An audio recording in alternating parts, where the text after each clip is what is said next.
हिमाचल प्रदेश में कांग्रेस का चुनावी प्रचार तेज हो गया है। हिमाचल प्रदेश विधानसभा चुनाव के लिए कांग्रेस का प्रचार तेजी पकड़ने लगा है। कांग्रेस की राष्ट्रीय महासचिव प्रियंका गांधी वाड्रा लगातार हिमाचल प्रदेश का दौरा कर रही हैं, जनसभाओं को संबोधित कर जनता से रूबरू हो रही हैं। प्रियंका गांधी अब 7 नवंबर को हमीरपुर और ऊना जिले के कांगड़ में जनसभा को संबोधित करेंगी और उनका गगरेट में भी एक रोड शो होगा। 10 नवंबर को सुबह शिलाई विधानसभा क्षेत्र के तहत सतौन में प्रियंका गांधी की रैली होनी है। मल्लिकार्जुन खड़गे 8 नवंबर को शिमला जाने वाले हैं। कांग्रेस के नवनियुक्त राष्ट्रीय अध्यक्ष मल्लिकार्जुन खड़गे 8 नवंबर को शिमला पहुंचेंगे।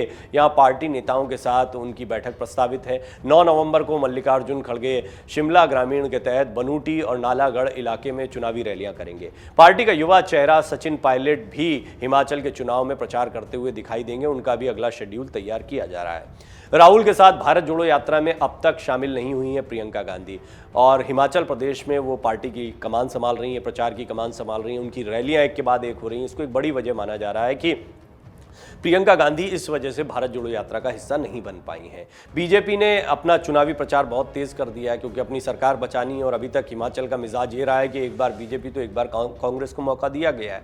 तो इस बार कांग्रेस बहुत उत्साहित है, वो भी तब जबकि भारत जोड़ो यात्रा को अच्छा रिस्पॉन्स मिला है। राहुल गांधी की भारत जोड़ो यात्रा से प्रियंका के नदारद रहने को अब बीजेपी ने मुद्दा बनाया है और केंद्रीय मंत्री अनुराग ठाकुर खुद इस मुद्दे को उठा रहे हैं। अनुराग ठाकुर हिमाचल से ही आते हैं, हिमाचल में चुनाव प्रचार लगातार वो कर रहे हैं, तो हिमाचल उनके लिए बहुत महत्वपूर्ण है। हिमाचल की राजनीति बहुत महत्वपूर्ण है। ऐसे में वो लगातार प्रियंका गांधी को अपने निशाने पर ले रहे हैं। इसकी वजह यह है कि कांग्रेस का चेहरा और कांग्रेस के प्रचार की कमान फिलहाल प्रियंका गांधी के पास है हिमाचल प्रदेश के लिहाज से।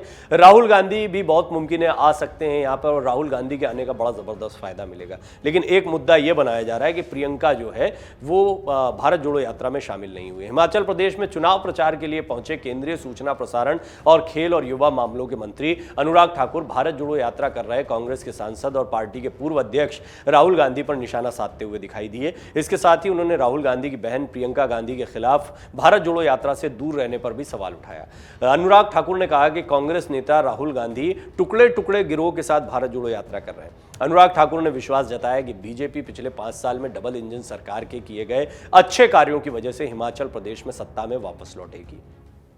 एक बात तो है कि बीजेपी के प्रचार में भी भारत जोड़ो यात्रा का नाम आ रहा है। इसका मतलब भारत जोड़ो यात्रा का इंपैक्ट बीजेपी महसूस कर रही है, इसमें कोई दो राय नहीं है।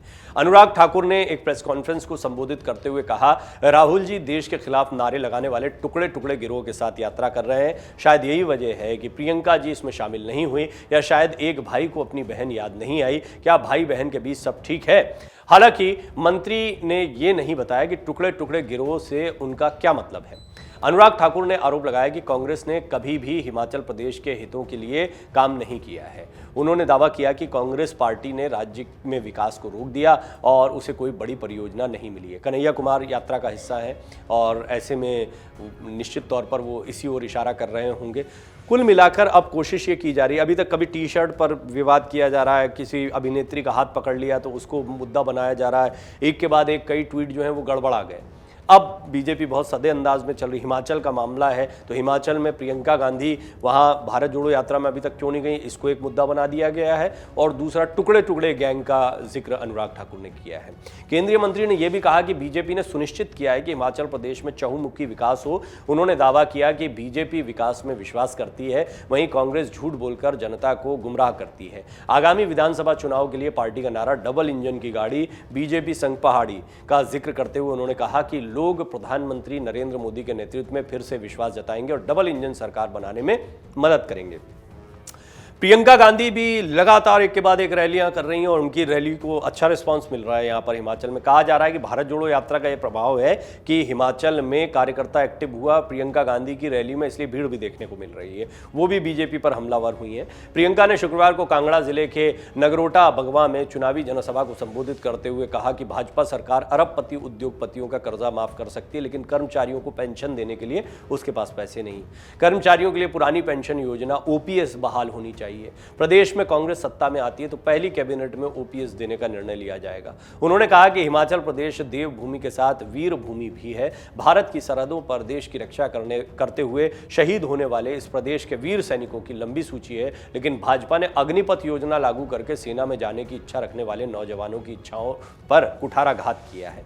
प्रियंका ने कहा कि केंद्र में कांग्रेस सत्ता में आते ही इस योजना को रद्द करेगी। भाजपा पेंशन, महंगाई, रोजगार के लिए कुछ नहीं करेगी। भाजपा प्रत्याशी स्वार्थ के लिए चुनाव मैदान में उतरे हैं।